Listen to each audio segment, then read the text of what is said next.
So the Airports Authority is committed at all levels to building and maintaining relationships with small businesses.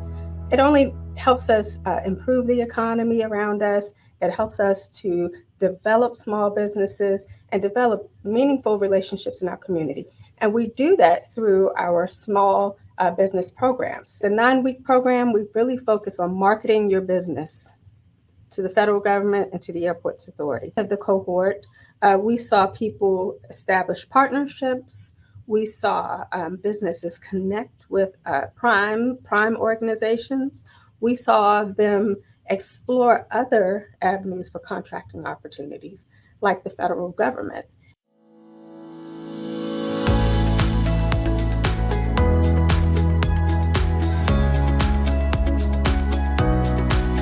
Hello, everyone.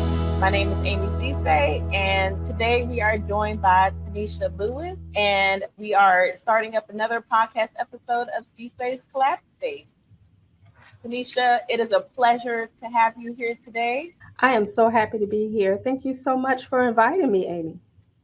Thank you, and please tell the audience who you are. Give a quick introduction of yourself, please. Yes, I'm Tanisha Lewis. I am the Vice President of Diversity, Inclusion, and Social Impact at the Metropolitan Washington Airports Authority. The Airports Authority operates 2 beautiful airports in the nation's capital, Ronald Reagan Washington National Airport and Dulles International Airport, and my role is to support diverse employees, attract and build the competencies of small, local, minority, and women-owned businesses, and also represent the Airports Authority's corporate social responsibility efforts. And so I have the best job, I'd like to say, here at the Airports Authority. Excellent. And so I'd love to hear that. Please tell us more about how you're supporting small businesses. So the Airports Authority is committed at all levels to building and maintaining relationships with small businesses. It only helps us improve the economy around us. It helps us to develop small businesses and develop meaningful relationships in our community. And we do that through our small business programs. So we have an SBE program, an SLBE program, which is our Small Local Business Enterprise program, which has a focus on inviting small businesses to take contracting opportunities or pursue contracting opportunities here with the Airports Authority. We also have something called the Small Business University. I'm very proud of this program. The Small Business University aims to build businesses and help them grow and help them compete for contracting opportunities with the Airports Authority and in government. That is awesome to hear. And I love when organizations are helping companies grow. As it relates to the Small Business University, why is this important to you? Oh my goodness. Listen, first of all, it's a 9-week program, and I am very proud of it. We partner with the DC Small Business Development Center at Howard University. This program helps us to, one, prepare businesses for certification. Okay, so if we get businesses to certify with the Airports Authority, the more likelihood they have of winning contracts. 2, we want to see small businesses grow from small businesses to primes, right? And we do this through our education series. It's a 9-week program, fantastic program, let me tell you, but it covers all of those hot topics that small businesses are interested in improving, like their financial well-being. It also talks about how to market yourself to government, how to present yourself to government, how to find government contracts. Also, it talks about how to take a look at the Airports Authority, how to view our forecast, but get a better understanding of the types of goods and services that we're looking for. So it gives you all of the resources that you need, that small businesses need to be successful. And it's all free. It's all free, and it's supported by the Airports Authority. And I didn't even know that you could certify with the authority. So that's definitely good to know. Wait. We got to rewind the track. No. Yes, the Airports Authority has its own program. So if you're a small business and you are a minority, so if you fit the small business profile as established by the Small Business Association, SBA. If you meet that profile and you're minority or woman owned, and you apply for certification is very easy. We have an online process. And then from there, you apply the NICS codes that apply to your industry. After that, if we have a contract that's open, we review all of those certified firms, set a goal for participation by small minority owned businesses or small businesses, and then from there, compete it. Did not know that. Yeah. Good to know. Yeah, and through this certification program, you also learn about contracting opportunities because we'll send you notifications as they arise. So it's beneficial to the authority because we want to partner with small businesses, but it's also beneficial to the small business because it's an awareness tool also. And so if you go on our authority website and go under supplier diversity, the application is right there, all electronic and easy. If you are a certified DC firm, so if you have your CBE with the District of Columbia, it's one page, just Okay. one page, quick and easy. Yes. Okay, Yep. that's good to know. So I'm definitely doing that this week. Come Um, on. yeah, I'm definitely going to sign up for that. So my company actually, that's one of our goals is so we've been a subcontractor for 10 years, and there's nothing wrong with subcontracting because you can gain a lot of past performance that way. Mm-hmm. But our goal is to now become a prime because we feel like we're ready. And so I am looking for just different avenues of venturing out Let's to go. become a prime. Let's go. Let's do Oh, it. let's win. I'm in it to help you win. So jump onto that webpage. We're in airports, so we receive federal funding. So we Mhm. have a disadvantaged business enterprise goal that we have to meet also. And so if you're certified DBE or disadvantaged business enterprise, then also come on over, get certified with the Airports Authority so that we can have you in our database and we can reach out to you when contracting opportunities arise. That sounds good. Yeah, Absolutely. it's a one-stop kind of shop for us, you know? Uh, Absolutely. yeah, and while you're here, take advantage of our forecast. We do a quarterly forecast. The quarterly forecast tells you what's coming. Use that as a tool to prepare yourself, right? So take a look at it. It lists all of the procurements we're going to release in the next quarter. So Okay. it tells you a brief description, the estimated value, the estimated opening date. All of that good information is in one place, and it's a tool to help you prepare for that next contracting opportunity that I hope you win. Yes, absolutely. That's Yeah, really good to know for sure. yeah, that's good stuff. And then also like the authority is truly committed. We know how much small businesses impact the economy, and that in turn impacts our customers. And so we want to help maintain a strong, healthy economy in the region, and we can only do that with partnerships with small businesses. So we work really hard to do outreach. We have events almost every month that just inform or partner up small businesses with prime organizations. So we have events called Meet the Primes, where small businesses can meet with large groups like Turner Construction, hear about their upcoming projects, and potentially partner with them to meet their goals. And so, uh, by registering with us, becoming a certified firm with us, we have your contact information and we can push out those learning opportunities to everyone, including an invite to apply for our small business university. Okay, that's good to know because you are speaking my language. I love networking. I love events because you just never know who you're going to meet. Yeah, And yeah. opportunities will just open up just because you've had a conversation, you've presented yourself well. So I definitely love that. Yeah, I mean, we open up every one of our sessions with a networking opportunity, Okay, because you never know who's in the room with you. Um, exactly. And so many of those events have turned into fruitful conversations for small businesses and partnerships. And it has put small businesses in a good position to compete for contracts here at the authority. Okay, Yeah, excellent. That's good to know for sure. yeah. So, do you find that businesses have common challenges that you see that your program helps to kind of get them to work through? Yes. I think the number one thing that I hear across all industries is access to capital. Mm, Um, with inflation and everything that's going on in the world today, everybody is having trouble accessing capital.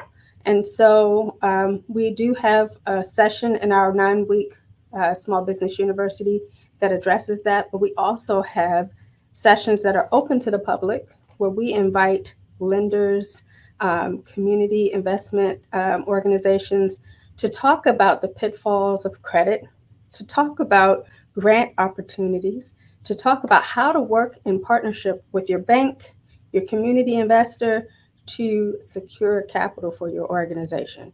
We also work with District of Columbia um, Small Business Development Center for resources. We also partner with WAKE, Washington Area Community Investment Fund, which gives small business loans to organizations at a lower interest rate. So we invite all of those uh, investors, um, bankers, and so forth into the airport to talk to small businesses about how to secure funding for your business. And so it's been very, very, very eye opening for me. Even though I'm not a small business owner, just hearing the conversation, hearing some of the barriers to success that small businesses um, that they incur, and then also how to overcome them has been phenomenal, and it's been very touching to see the success that our attendees have witnessed during this process or experienced during this process. And so again, make sure you're registered with the authority so that you can receive information about those events. We try to schedule one once a month. Some months maybe not, but we try to do it as frequently as once a month. that is such a benefit to have because, especially when you're starting out as a business owner, like you don't realize how much money you have to spend before money has even come in the door, right?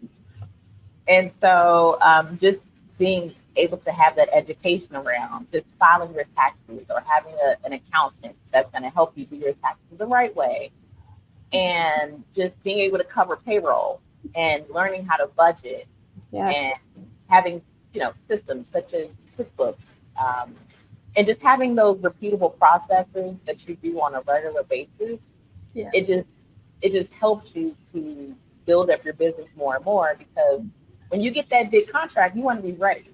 You want to have a payroll system in place. You want to have a timekeeping system in place, right? You don't Yes. want to scramble around the last minute and you're trying to get all these systems together because you're just not ready. Yeah. So it's very important.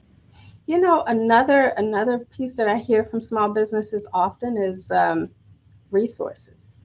Mm. I mean, think about it. Small businesses, large businesses, the airports authority, airlines, we are all fighting for talent. We're all competing for talent. And I see a lot of small businesses struggling with recruiting and hiring talent. And so that's the second thing that I hear from small businesses often is just ensuring that they have the talent in place to meet the needs of the contracting requirements.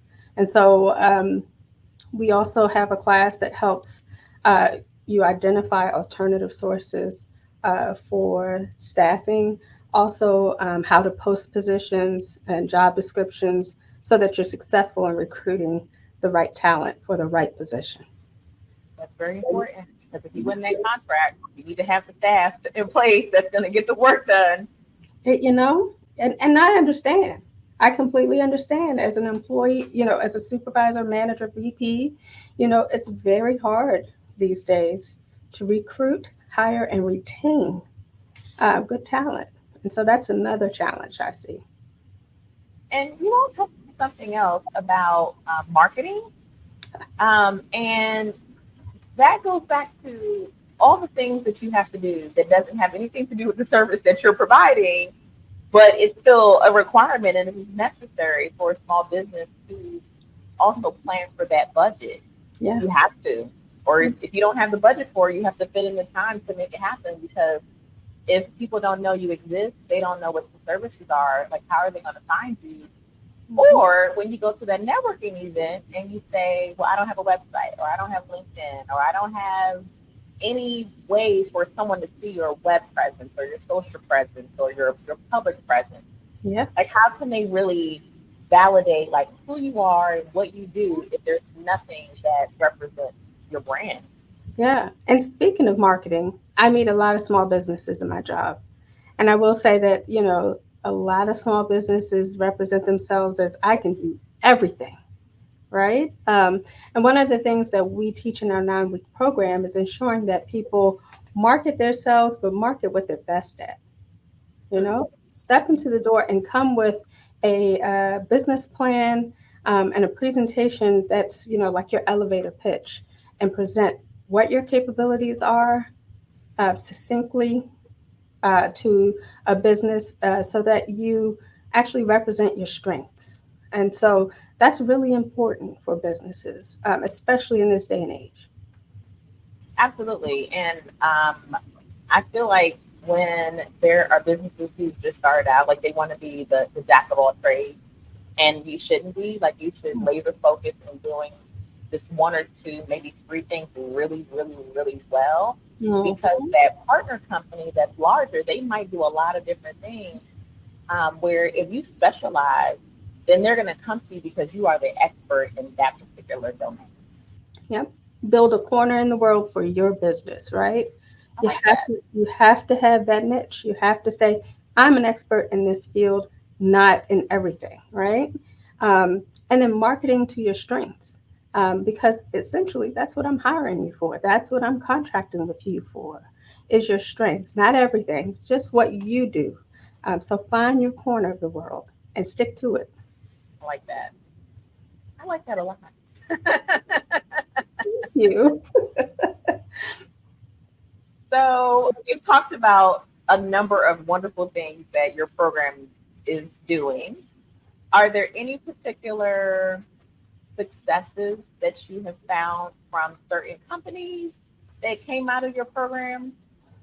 You know, uh, the 2024 cohort was just the most enthusiastic, engaged cohort that I've seen so far. And I must say that they were all walked out. You can see when people's light bulbs go off, right? They have an aha moment. And that was most impressive to me because that means that the wheels were turning, that things were happening.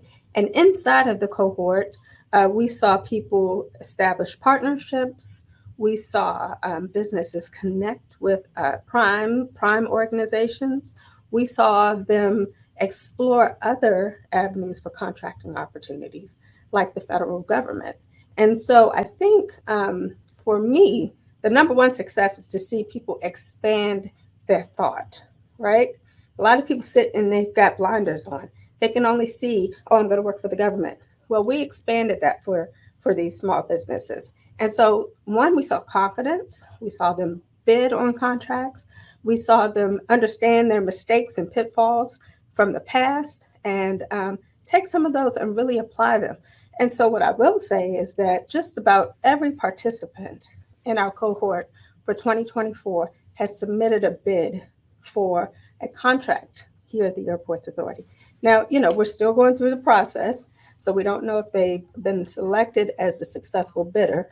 However, we've seen that they have the confidence to step out there and try to compete for a contract with the Airports Authority and outside of the Airports Authority with the federal government. And so I can't wait to hear, like next year, their success stories about partnerships, successful bids, all of that good stuff. I can't wait. I can't wait. I know it's coming.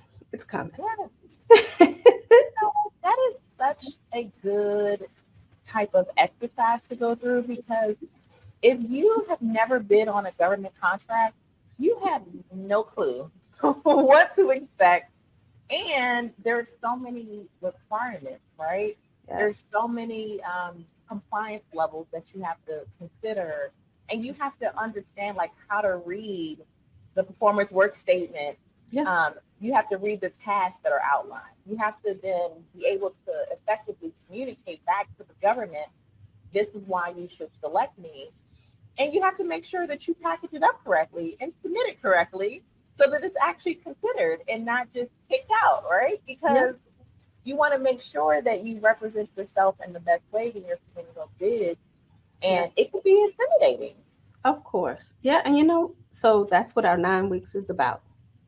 It's really about, preparing yourself and coming up, overcoming the intimidation of the process so that you don't get caught up in all of the minutia, that you just follow it step by step methodically. Follow the guidance from whatever organization it is methodically, step by step. Lay your plan, lay your response, your proposal out just the way they asked for it.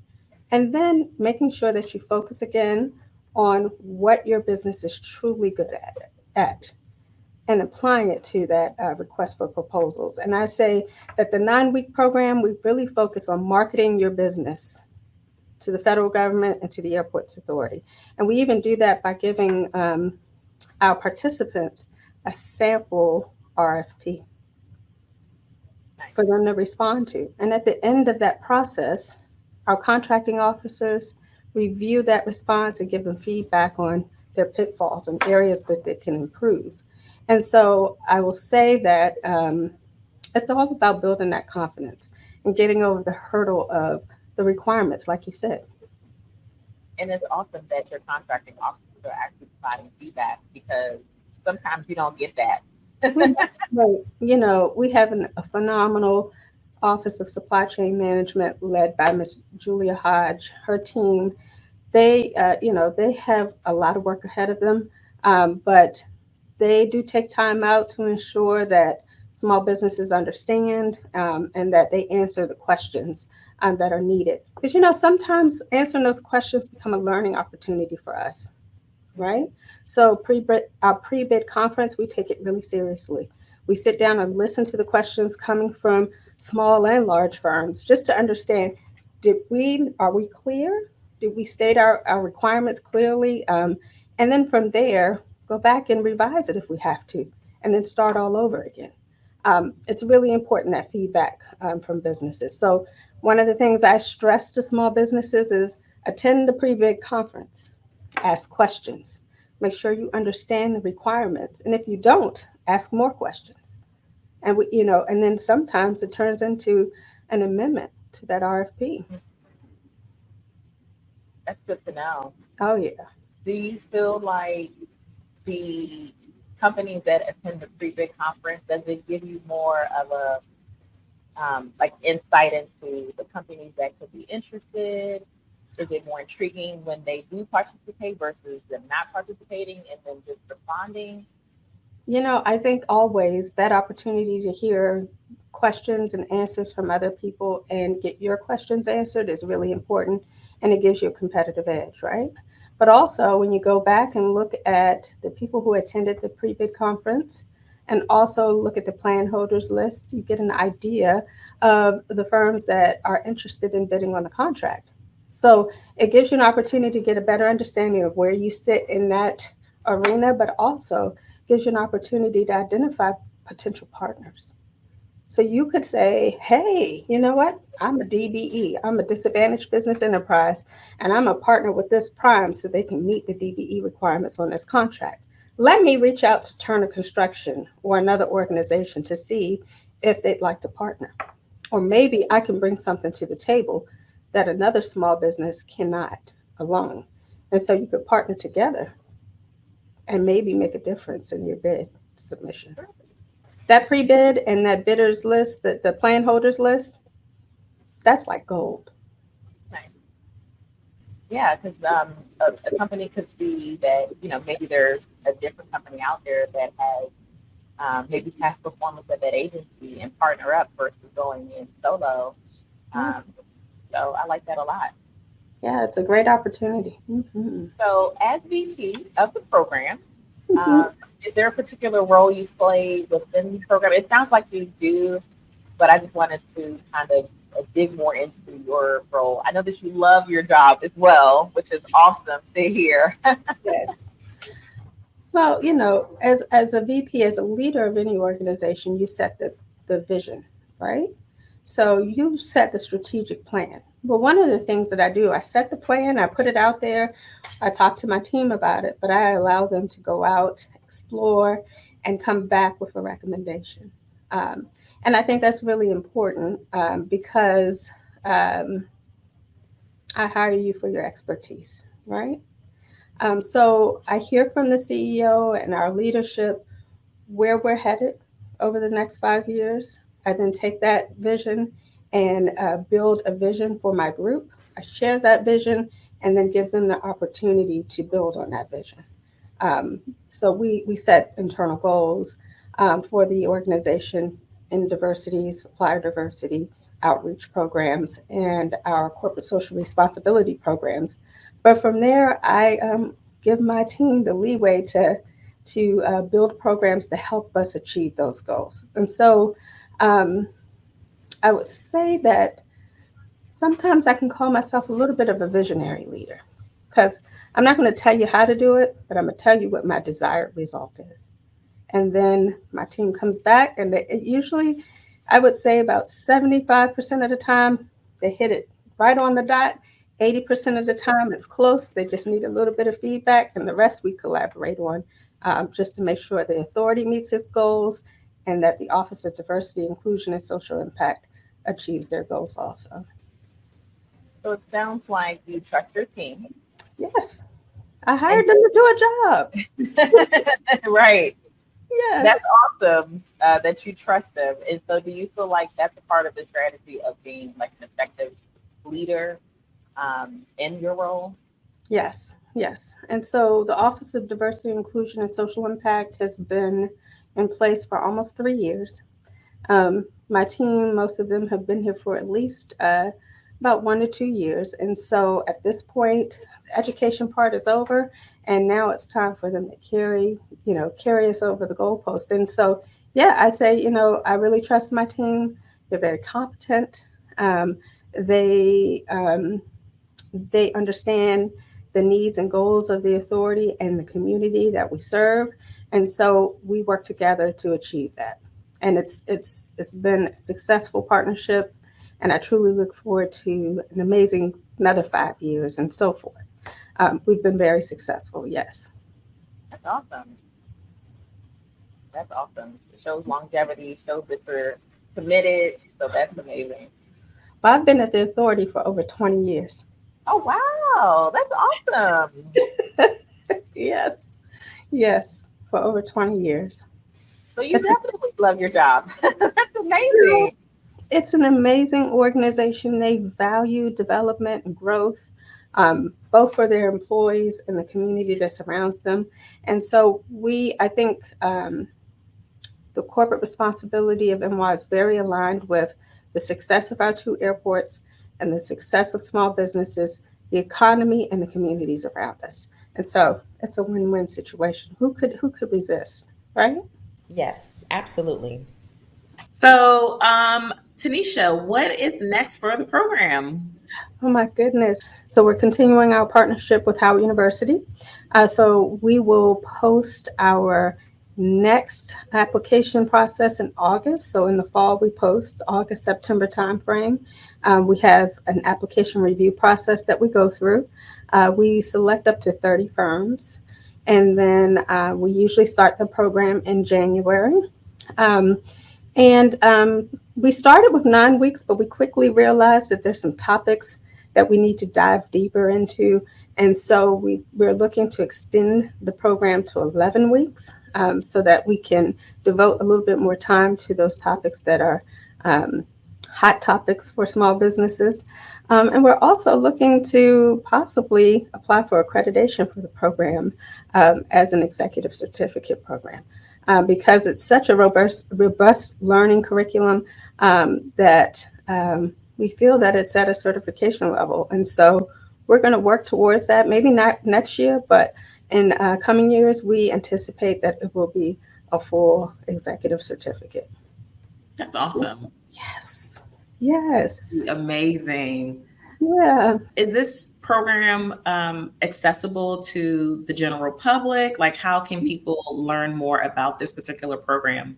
So we send out an announcement at we send out an announcement around the August timeframe to the general public.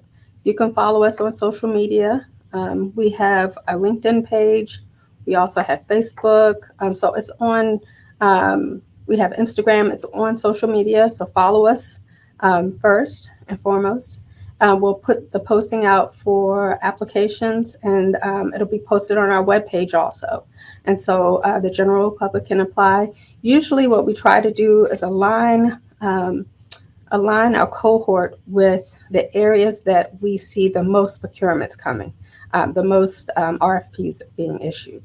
And so this year's cohort focused on IT, construction. Those two areas were really heavy this year with our Tier 2 new terminal development at Dulles Airport and some of the IT infrastructure that we are building here at National and Dulles and our corporate headquarters. And so we try to focus it on the hot topics for the year. And so we look at that forecast and establish the cohort that way. And so we'll announce that, and we'll announce the application process. And then after that, we usually do our selections by December because homework starts in December, classes start in January.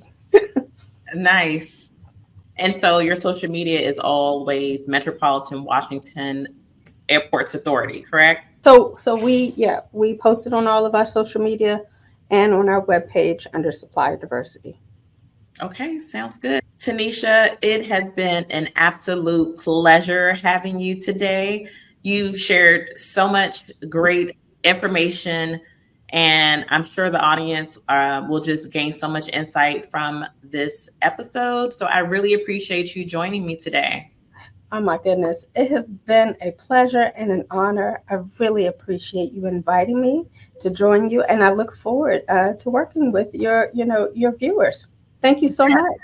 Thank you. All righty, have a great one. You too. Thank you.